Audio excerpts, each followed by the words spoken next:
Yan na yung Mazda 2 mga guys na hilamusan ko. Pagkatapos ko ng primer, ito na, pupunduhan ko na siya ng kulay mga guys. Kulay black mga guys.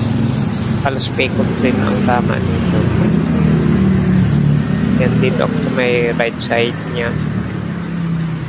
Yung mga tama din dito sa mga pintuan nito mga guys. Oh.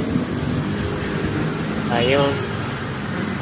Paikot ang pagpunto nito mga guys. Halos buong katawan na rin pupuntahan.